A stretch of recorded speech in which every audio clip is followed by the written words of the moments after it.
নমস্কার বন্ধুরা, আজকে পড়ছি লীলা মজুমদারের পাকদণ্ডী বইটির প্রথম পর্বের ২৬তম অংশ।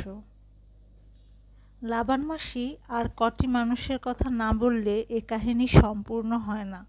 তাদের দুজনের কথা বলি। তারা বড় ভালো। আমরা তাদের ডাকতাম সুতুদি আর অমলদা।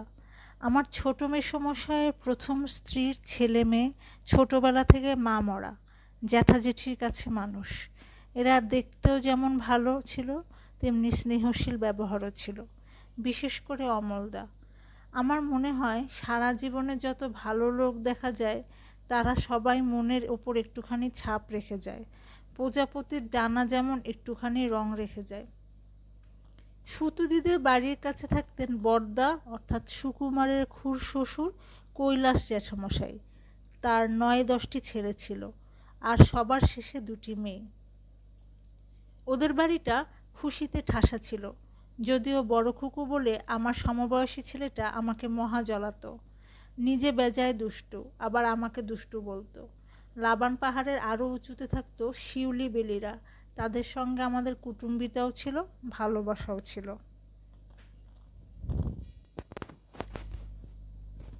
তবে এদের সকলকে ছাপিয়ে যে 2টি মানুষের স্মৃতি আমার মনকে উদ্ভাসিত করে রাখে, তাদের নাম ছিল মিস্টার স্টিভেন ও মিসেস স্টিভেন। মিশনারি সাহেব মেম বয়স হয়ে গেছিল। ছেলেমেয়েরা বিলেত থেকে কেবলই চিঠি লিখত, আর কতদিন থাকবে, এসো দেশে আমাদের কাছে ফিরে এসো, শেষ জীবন আমাদের কাছে কাটাও। কিন্তু কি করে যান তারা? গরিব মুখ্য পাহাড়িদের স্কুল কে চালাবে? ছোট্ট হাসপাতাল কে দেখবে? কে ওদের বাড়ি বাড়ি গিয়ে পরিচ্ছন্নতা শেখাবে? খুদে গির্জায় কে ভগবানের নাম গান করবে? আর যাওয়া হয় না। শেষটা যখন বুড়ো বুড়ির শরীর ভাঙল, তারা জোরজার করে তাদের ধরে নিয়ে গেল। স্কুলের ভার কয়েকজনের পালার লোক নিল, হাসপাতাল দেখবে বলে কথা দিল, জিনিসপত্র ঘরে সামান্য আসবাব সব বিলিয়ে দিয়ে কাঁদতে কাঁদতে তারা চলে গেলেন। 1 বছরও গেল না। একদিন হঠাৎ শুনলাম মিস্টার আর মিসেস স্টিভেন ফিরে এসেছেন।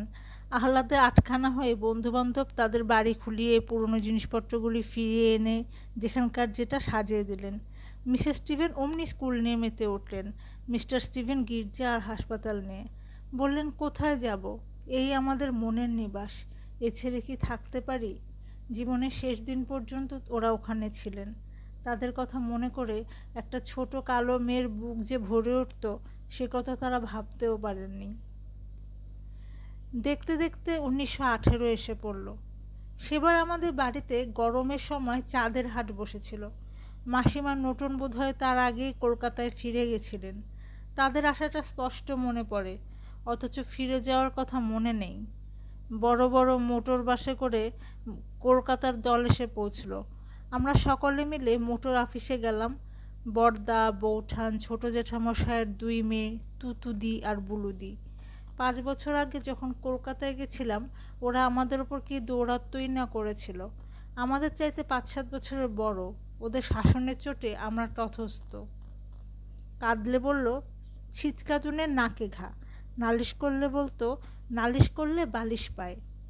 2 চোখে দেখতে পারতাম না ওদের। এবার কিন্তু যখন নীল গোলাপি শাড়ি পরে মোটর থেকে নামলো, মাথায় এই বড় বড় খোপা, গলায় সোনার মোটরবালা, তাই দেখে দিদি আমি মুগ্ধ। তার ওপর নানকুদা তো ছিলই। তার গল্প আগের চাইতেও ক্ষুরোধার হয়ে উঠেছিল। একটিমাত্র নিয়ম হলো, বড়দের কিছু বলতে পারবে না। অবশ্যই বড়দের নিয়েই যখন বেশিরভাগ গল্প, এমনিতেও কিছু বলতাম না। আমার মাকে আর ওর নিজের মাকে ছাড়া সকলকে নিয়ে গল্প। আর সে কি গল্প! বড়রা যে এরকম কাণ্ড করতে পারে তা আমরা ভাবতেও পারতাম না। বলা বাহুল্য, সব বানানো গল্প, এবং সেটা আমরা খুব ভালো করেই জানতাম, তবু বেজায় উপভোগ করতাম। অদ্ভুত এক ভাষা ছিল ওর। কিউল মানে ইয়াং লেডি, স্ট্রাক মানে তাকে ভালো লাগলো, হিক মানে তার সঙ্গে প্রেমে পড়ল। প্রেমের ব্যাপার আমাদের জানতে বাকি ছিল না। স্কুলের ফিরিঙ্গি সহপাঠিনীরা আয়াদের হাতে করে কাছেই সেন্ট অ্যাডাম স্কুলে তাদের বয়ফ্রেন্ডদের যে প্রেমপত্র পাঠাতো, সে কথা তারা আমাদের কাছে গর্ব করে বলতো। আমরা হাঁ করে শুনতাম। কৌতূহল হতো কম নয়। কী রে বাবা, এমন তো কখনো দেখিনি। বাড়িতে কিছু বলতাম না। সে যাকগে, কোত্থেকে ওইসব ভাষা সংগ্রহ করতো নানকুদা তা জানি না। মাঝে মাঝে সংস্কৃত ধরনের কথাও বলতো। দীপ্যমান মানে সুন্দর দেখতে, কিন্তু সুন্দর দৃশ্য বোঝাতে হলে বলতে হবে অক্ষত দৃশ্য। এই খামখেয়ালি ভাব ওর বাড়তে বাড়তে শেষ আশ্চর্য সব খেয়াল রসে ভরপুর গল্প লিখিয়ে ছেড়েছিল। সেরকম গল্প বাংলায় আর নেই। আমি যেমন গল্প বলে ভাই বোনদের বশ করতাম, নানকুদাও তেমনি আমাদের শুদ্ধ বশ করেছিল। ও খালি বলতো, কাউকে বললে আর গল্প বলবো না। কাউকে মানে বড়দের কাউকে। ওর নিজের তখন 20 বছর বয়স হবে, কিন্তু ওর নিজেকে বড়দের দল থেকে আলাদা করে রাখতো। এটা আগের বার একদিন বলেছি। ওপারেতে যেও না ভাই, ফটিংটিংয়ের ভয়, 3 মিনিষের মাথা কাটা পায়ে কথা কয়।